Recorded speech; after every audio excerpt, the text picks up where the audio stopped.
Hello everyone, and thank you for joining me in my corner of the internet. Thank you so much for spending your precious time for me. Alrighty, so this voiceover is going to be done slightly differently than how I usually do it. So usually I don't script things. I don't know if that's obvious or not, but I usually just try to talk without watching the video and just try to think of things to say.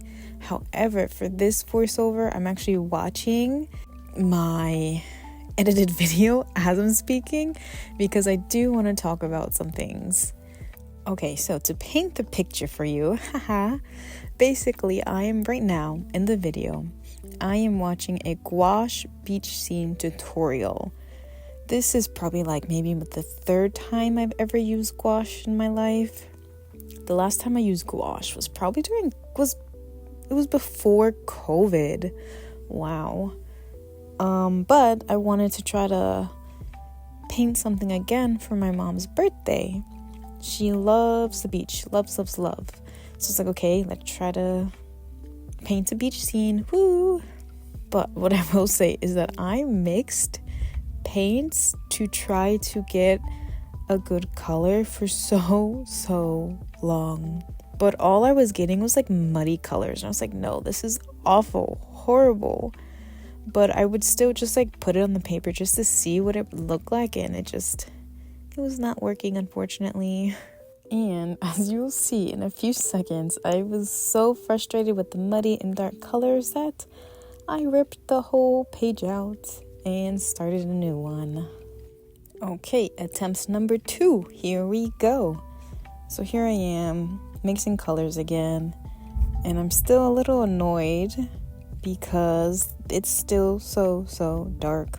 And this second kind of layer underneath the first is lighter, and I'm just what's happening? Why? But for this one, I go all the way down to the page because I'm okay, let's just trust the process, as they say. Why not? But another spoiler, I get rid of this page 2 and I do a third attempt. Okay, and like I said earlier, this was the third time ever using gouache in my life. So literally all I thought I needed was gouache and brushes. I was okay, let's get to it. And then while I was again trying to mix the colors, I was oh, this is why people or artists have palette knives, to mix things. So as you could see, maybe I was using a disposable knife, and it was all right, but it was also kind of annoying because some of the paint would get stuck in the teeth. So I would have to make sure I really clean the knife before I put it in a fresh color to mix it with another one. Because at this point I was I don't want any of my colors to get mixed in their individual little plastics boxes, because I'm using those Hime gouache. So they're the jelly. Yeah, so they come in a little kind of cube. It kind of looks like ice cubes. And I'm scooping them out, but I didn't want them to get cross-contaminated, I guess you could say, as I'm scooping it out of its little container. So yeah, I spent sometimes a good 5 minutes trying to make sure the palette knife, disposable knife, was clean. Okay, attempt number 3, here we go. So at this point, I switched from watching one tutorial to another kind of tutorial, which honestly, I don't even know the second one that I watched was honestly a tutorial, because she just kind of spoke and painted and maybe gave a little tidbits of the things she was doing. But I don't know, she just had such a relaxed way of painting, which was different from the first tutorial I was watching, that I was let me not take this so seriously. Let me just paint and see what happens. And I love the way this painting came out. Don't ask me to try to, repeat it. Because honestly, I don't know how I did it, truly. This ocean that I drew, the sky, everything about it, I adore so much. I'm so proud of myself. While watching the second tutorial, I noticed, well, no, she said that sometimes she takes water and like dilutes it like that, her paint. So I was like, let me try that. Let me see what happens. So that's what I've been doing with the sky a little bit. And I was so happy. Again, I started watching this video because using the water with the paint helped blend the colors so much more, because I was really struggling, especially in that first and second attempts. You could see that it was literally just blocks of color like underneath each other. I didn't know how to blend them, but using the water, amazing idea. Loved it. Made everything look so beautiful. Here we go, finally painting something that is not blue. The sand. So I was pretty nervous about painting the sand because the sky and the ocean are blue. They are cohesive. I'm still a little on the fence, like kind of wishing I had put a little more contrast between the sky and the ocean, but it's whatever. I still love the outcome, as I've repeatedly said. Back to the sand. At one point, I was like, okay, let me see if I can like blend the ocean and the sand together like how it is in real life. I didn't like the way it looked at first, but then it kind of grew on me. I was like, it kind of does. Like, it's like a greenish tone, kind of, or I don't know. I'll be honest, my identification of colors is not the best. I'm still learning. But the way I blended the sand and the water, I eventually did start to like, even though at first I was like, I hate it. Why did I do that? So again, just trust the process and finish the painting, and maybe when you look at it again, you'll love it. And then along with using water to blend, I was also trying to use a dry brush technique throughout the painting, but you can really see it when I started painting the greenery for the palm trees. You can see me dabbing the paint on a piece of paper towel to get rid of some of the excess paint. I think the dry brush technique, you can't see it like in the ocean or in the sky because of the camera so far away, but up close it really gave everything such good textures and really makes it lifelike. So I was like, wow, I can't believe I did that. Look at me go. Woo! So painting the palm trees leaves is where I kind of started to get a little self-conscious, I guess you could say, because throughout the whole painting I've been confident. Well, maybe not at the time, but right now I feel super confident about it. However, also right now I'm still a little insecure about the palm tree leaves, especially for the second one, because I feel like I painted it crooked. But then like in real life, I mean, palm trees aren't perfect, right? Like when the wind blows, sometimes kind of the trees, I don't know what I'm saying. I'm just trying to make myself feel better. But this painting did take me 2.5 hours, I believe. I did this at night and my back was killing me because I've never had to like bend over for so long with like just drawing on a piece of paper in a sketchbook and using my iPad. I can prop things up, but for paintings I'm like, I don't know if I want to do that. So having to lean over for so long, my back was in pain, and I was not going to leave it till the next morning because I wanted this to be done. I didn't want my mom to accidentally walk in and see it somehow. But this painting process is coming to a close, so I will put a picture of the finished piece and get on with our regular scheduled vlog, artist diaries format, I guess.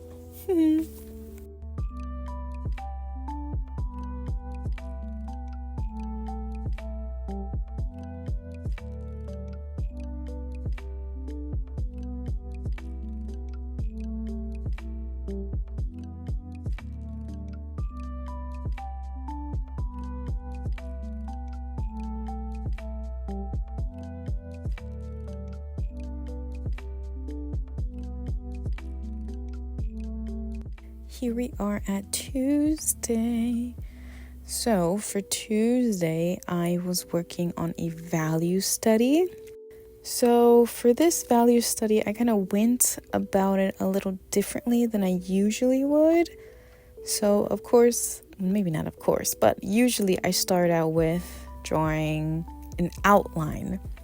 This one I did not.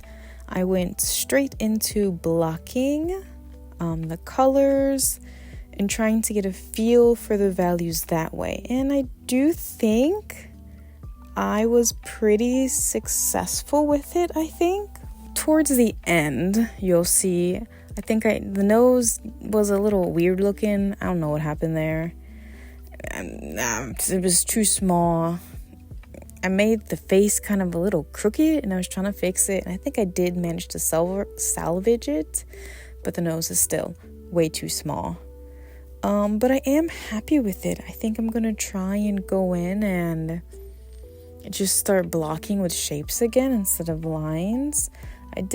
Someone did write a comment on another person's post that trying to block in is much better than with outline, because if you're trying to do realism, you don't really see outlines. And my style, I don't think I've ever mentioned this, I am trying to do like a semi-realistic.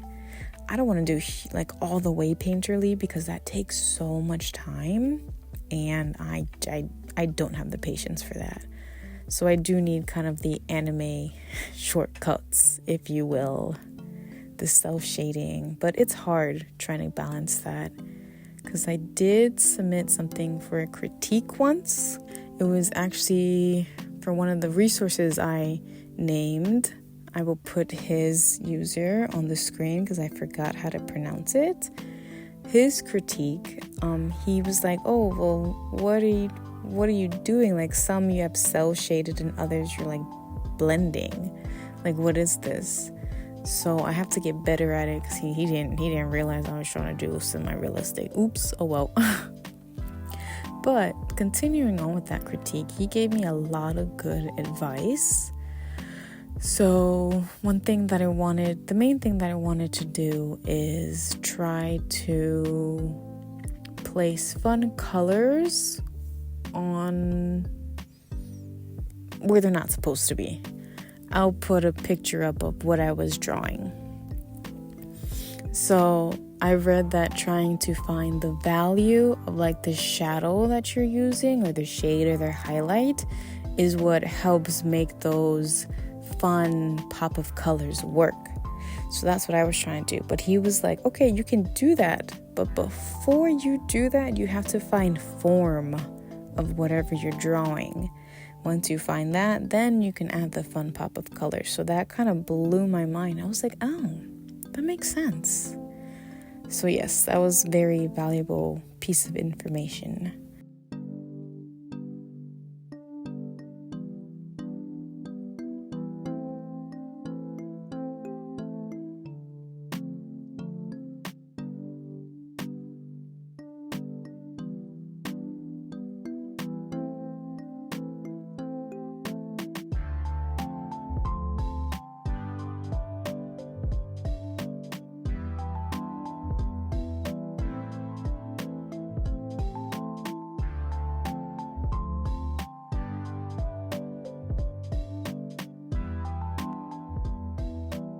Here we are at Wednesday.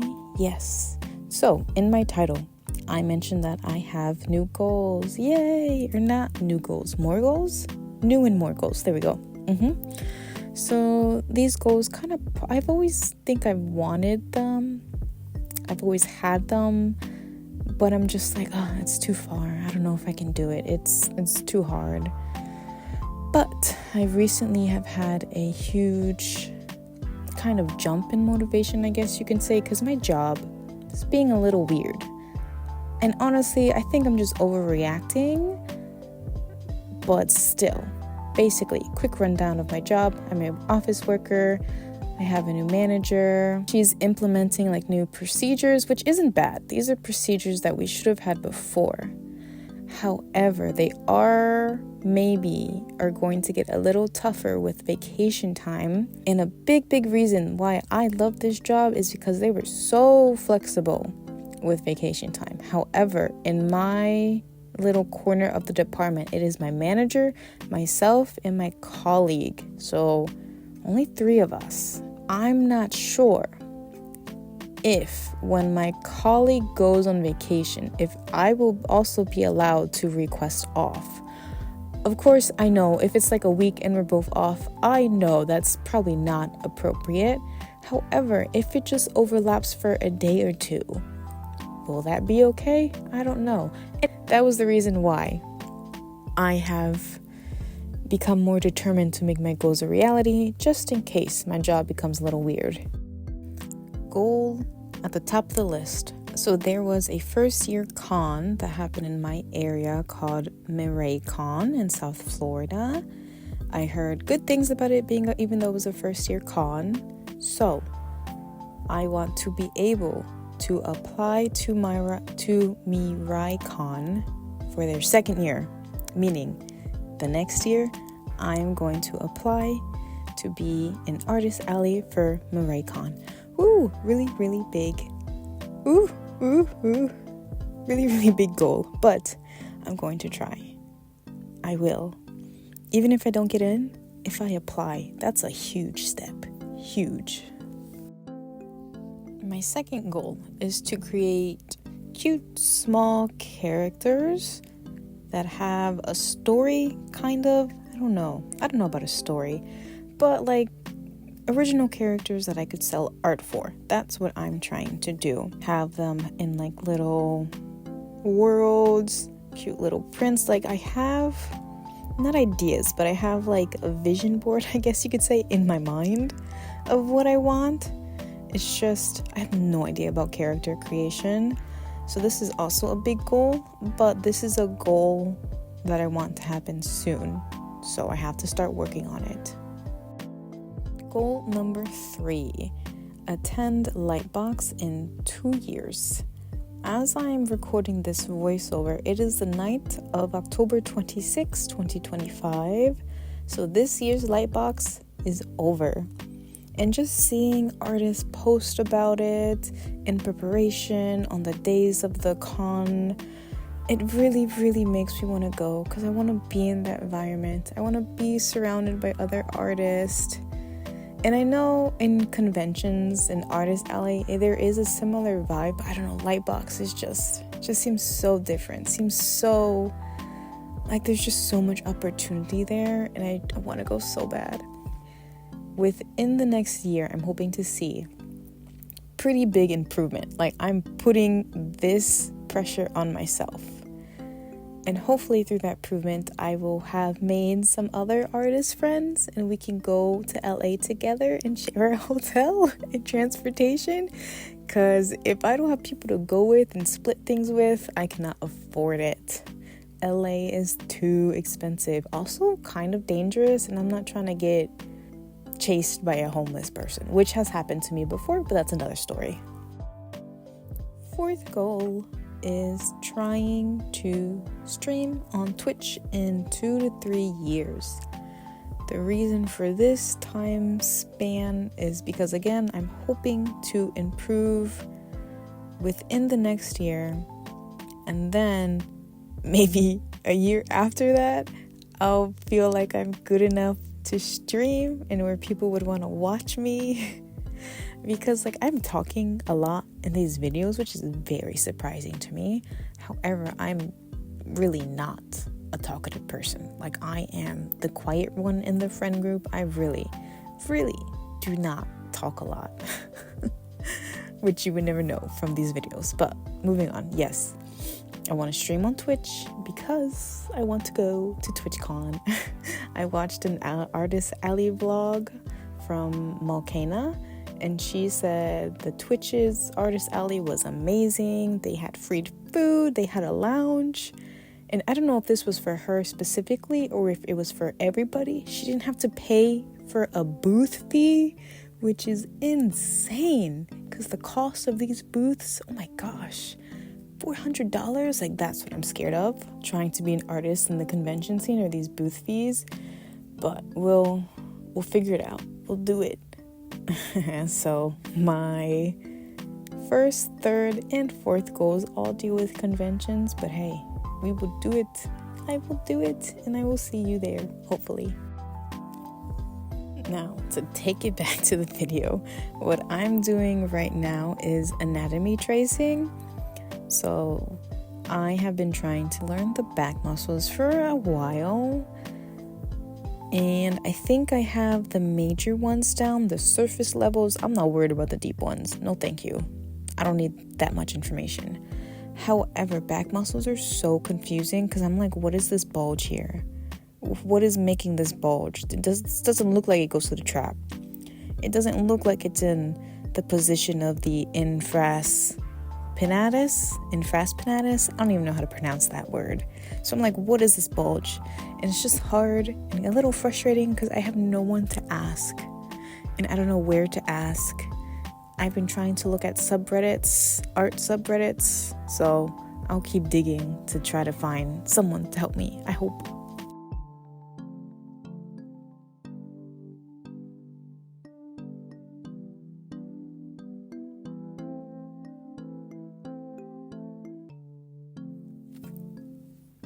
We are coming to a close for this artist's diary. Thank you so much again for spending your precious time with me. And remember, if I can do it, you can do it. So keep going, keep chasing. Bye.